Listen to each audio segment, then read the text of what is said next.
Welcome to the Box Score Sports Podcast.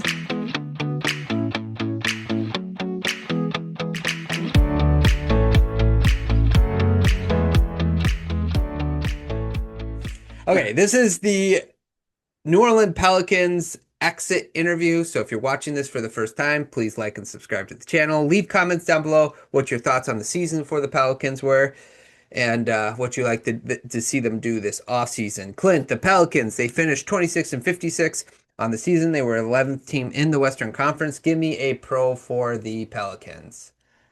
We'll start out positive about him. Zion played Yes, 62 games. I wrote Right? that down as well.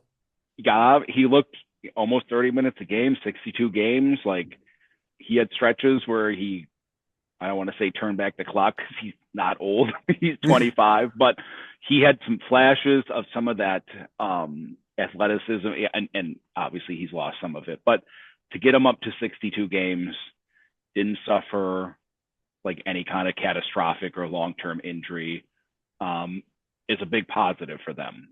Yeah, and he looks good too. Like, he looked like he actually took care of his body, which is what everybody's been telling him to do the last 5 years. So awesome. I had that down. I had Trey Murphy, the third, 21 points a game, 45 from the field, 37% from three. He had 5 boards and 3 assists as well. He had some big moments during the season where he like showed his ability to score the ball, the basketball, which makes him not only like a good player to keep around, but a desirable trade asset that everybody's talking about. His contract is very friendly. It's like 25 a year, I think, for the next 2 to 3 years. So I think everything about Trey Murphy's season is a big pro for the Pelicans, whether they decide to keep him or move on, because if they move on from him, they're going to get a ton of assets for him. Yeah, I mean, he's really solidified himself. I mean, he's basically 7.8 to 8.6 threes a game at between 38%. Like, and I think that's extra impressive because he's not on a great team. So he's taking some tough threes. He's not getting, like many wide open created threes. So yeah, I mean, he's really turned himself into like one of those guys that you've talked about that any really good team would like, let's plug him in. And he's not like a sieve defensively where you're like, oh, we got to totally hide him. Yeah. Awesome player. Yep.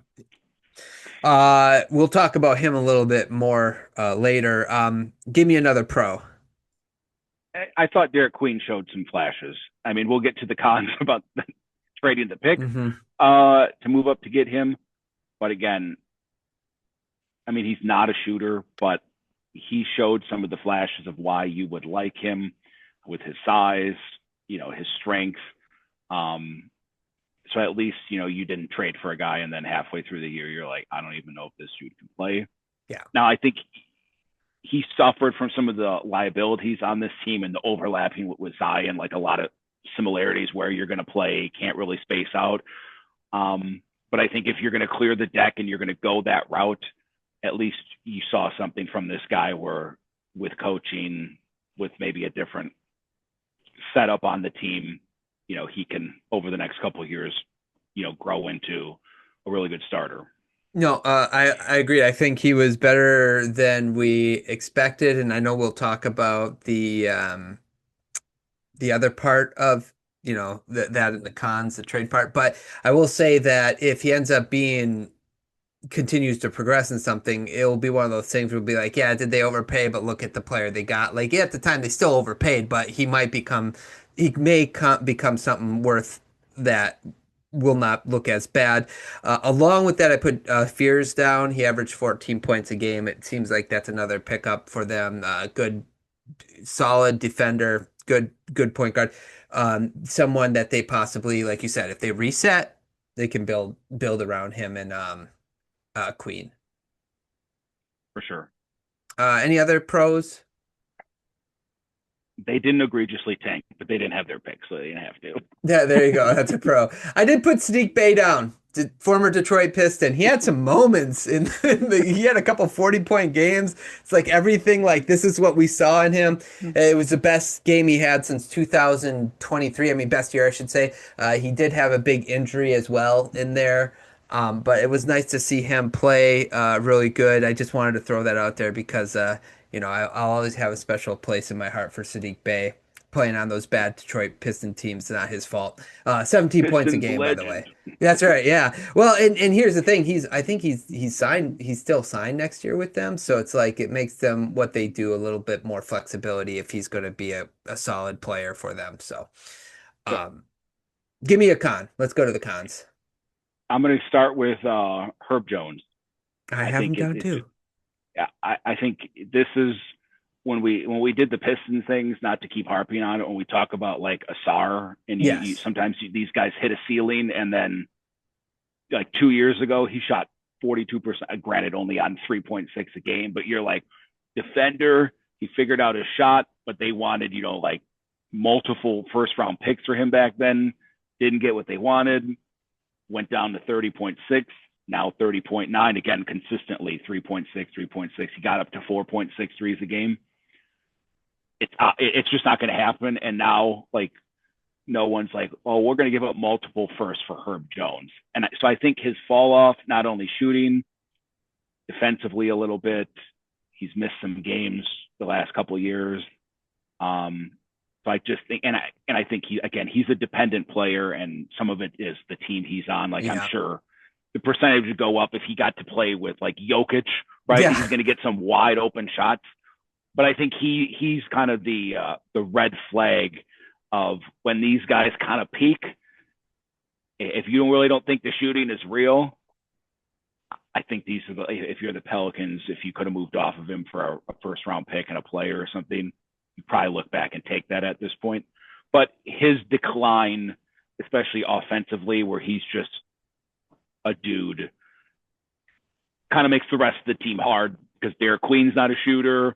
DeJounte Murray, whether he's there or not, fears not a shooter, right? So now Yeah. we're really cramped in with development of these young guys.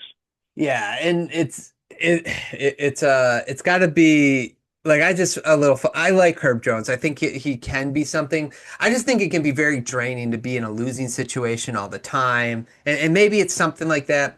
But you are right. It's where teams like overvalue their players, and they don't understand the risk reward factor of a team that's paying to bring him in. So like if you could have got a first round pick and a young player for Herb Jones when your team really stunk and he was at its high peak, you should have probably cashed in on that for sure. And like I think you said another thing very important is he's like a player that's like reliant on other people to set him up, right? Like those are the type of players that are more expendable because they're not ones that create shots on their own. So once they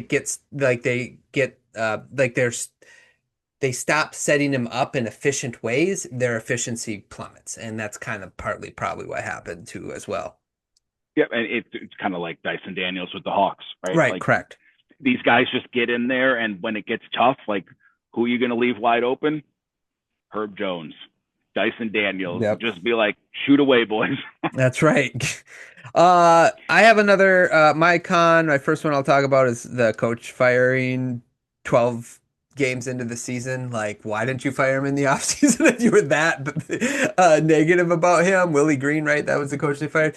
So, like, just a bad way to start the season for a team that was trying to win, but then like 12 games in, you're like, okay, now is the time to fire your coach. I think that was silly. I'm not saying they shouldn't have done it. Said they probably should have done it 12 games before the 12th game of the season. Yeah, and that kind of wraps in with I call it like front office. Yeah, Between you're right, like Willie Green. I don't think he ever showed anything. We were like, this guy has potential, right. but then it kind of ties in with the Hawks trade, where they give up the Bucks pick, Hmm. which again, it didn't totally kill him. It's 8, right? Right. Like we went through part of the year, like, oh my God, are they going to give up the Right. first Yeah. pick in the draft? So they lucked into that one. But again, between the front office making these trades, canning your coach after 12 games, which great, even if it's a good decision, now you're wasting a year. Like we saw some potential, but right, we're going to hire a new Right. coach. They hired a new coach. All right. Well, now these young guys went from Willie Green's system, changing the season. Now you bring in another coach. It's a lot to incorporate in 1 year of going through basically 3 different ways to play now. Yeah, totally agree. I thought that was just it's kind of stupid. Anyway, your next con. I'll stop there. I get Yeah. like I all the other ones I thought were like whatever. Those ones kind of stood out to me. Yeah. I didn't know DeAndre Jordan played for the Pelicans this year. Yeah. That's crazy. Okay. Let Is that a pro or a con? I don't know. Anyway, what would you have done different this year with the Pelicans? I think again, I've said it for a long time. Trading Zion, Hmm. I just think you keep trying to hang on to the we're gonna win, in minus the 1 year where they made the play in and then he got hurt when he was looking awesome. It just hasn't happened, and it hasn't happened, and it's not gonna happen. And the way the year started, probably should get off of it. Again, it's gonna hurt Hmm. because that value has progressively gone down. But I think with and he played 62 games, so I believe more of his contract became guaranteed because he made some of those provisions in it. But I just think you drafted Derek Queen. That's kind of the writing on the wall. That's your dude. You got to rip the Band-Aid off, and it's going to look bad because they really wanted that first pick, and it's just kind of depreciated, kind of like John Morant with the Pelicans. Yeah, he has two more. I would have just done it. Yeah, Yeah, go yeah. ahead. No, I was just going to add to you. Yeah, he has 2 more years left on his contract after this year. So after this past year.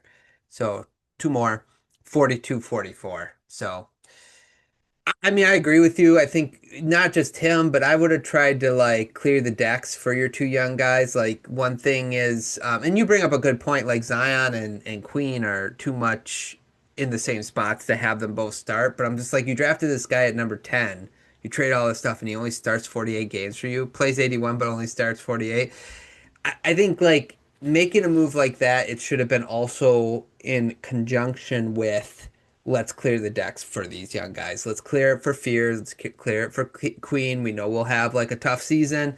I understand they traded their pick, so they didn't want to tank, but it just, especially when you got to February and you saw that you weren't going to compete, for, like just kind of reset the decks. That's what I would have done different as well, whether it's trading Zion and possibly like Herb Jones, and if you could have got off a Pool's contract, great, that would have worked too. But so that's what I would have done. I'm with you on that.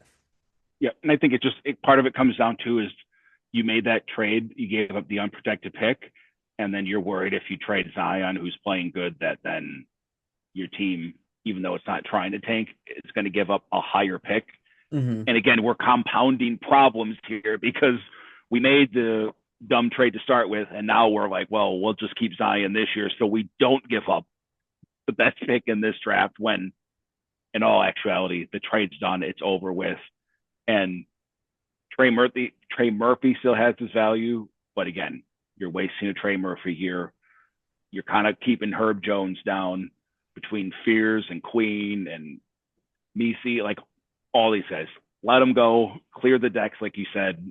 The sooner you get answers, the sooner you can make decisions. And we punted 2 coaches and a season away. Yeah, yeah, yeah, exactly. Grade their season. After all that, I gave them 3. I think they were right, right what we expected. A lottery team. Um, it's hard to give. I guess I could have went a little harder on them for not making trades, but I think between the positive of Trey Murphy and Fears and Queen showing stuff with I guess I should have penalized some more for the unprotected pick, but I think they were what I expected. Yeah, it ended up not hurting them as bad as what it could have been. So I'm with you. I ranked them a 3. Did you know what you had them at the end of this? I mean, at the beginning of the season? Just a dark horse team. I'm just kidding. Like, Part just of a me was like, dark oh my horse. gosh, did I pick the Pelicans to be a No, play-in no, team? no, no. Okay. Off season. What do you think they needed? Let's start with this. Would you trade Murphy?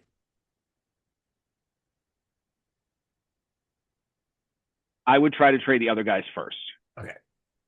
Unless someone is really going to come hard after Tramer, and maybe someone will, and you can get like Desmond Bain level value for him, like then I think you have to. Yeah. But I mean, he's basically their only shooter on that team. And And you're he's going to have young to still. replace. Yeah. What is he? Yeah. Is he 25? He's 25. 20. Yeah. Yeah. So he's about to turn 26. So he's getting close to that.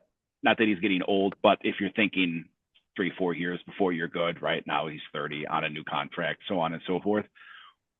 I would hold out until the trade deadline unless someone just comes with some crazy unprotected picks and gets desperate.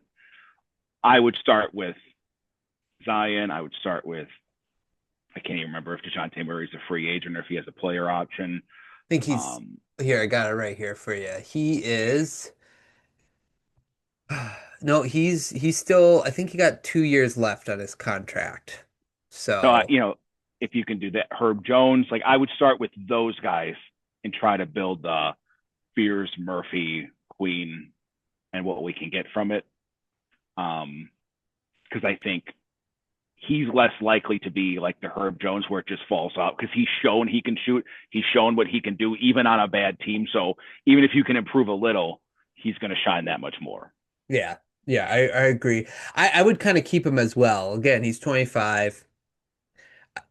Try the other guys as well first. Maybe make a team that fits a little better, and then see what happens after that. So Murray has a 32 and a 30 million player option. Breaking news, he'll probably pick that up. But yeah, so he could be tradable because his contract isn't super egregious, and he then becomes an expiring contract, so he might be tradable. But yeah, I wouldn't move on. What else would you like them to do other than maybe holding off on trading Murphy, unless if they got like a king's ransom for him? I just think pick your new future of Fears and Queen. Mm-hmm. Just that's what we need to do. Go with it. You got to rip the Band-Aid and the bad decisions of the past away. Yep. I agree. Move on from Zion, Herb Jones, and Murray if possible. That's what I would try to do. So let's go to our long shot. What's your long shot? My long shot would be trading Trey Murphy. Would just be, hey, guess what? The Celtics called. The Heat called. Someone called and was like, hey, here's everything you want and more. Here's the Desmond Bane trade for Trey Murphy, or the Mikal Bridges trade for the Knicks. If that's the case, I think especially with the new lottery odds for the next 3 years, if you can find like a middling team that's trying to get better and they might miss the playoffs a couple times, especially if it's a Western Conference team, take your shots. Yep, agreed. I have Murphy down too. The other end, I did put trading Zion and Murray would also be kind of long shots for them. But yeah, I'm all about clearing their deck and just starting with Fears and Queen and Murphy and just see what you got with that. So, okay, anything else on the Pelicans? Nope. Okay, everybody listening, like the channel, don't forget to subscribe, leave a comment down below. If you're a Pelican fan, let us know your thoughts on Zion, because we're kind of like, I can't imagine watching him and being like, I'm sure it's entertaining when he's on the court, but just like, are you tired of the process? Are you ready to move on, or do you want to keep him? I'm kind of curious. Thanks so much for watching this clip of the Box Score Sports Podcast. I hope you guys enjoyed. If you haven't yet, please subscribe to our channel. Follow us on Instagram and Twitter or X. And we'll talk to you guys real soon. See ya.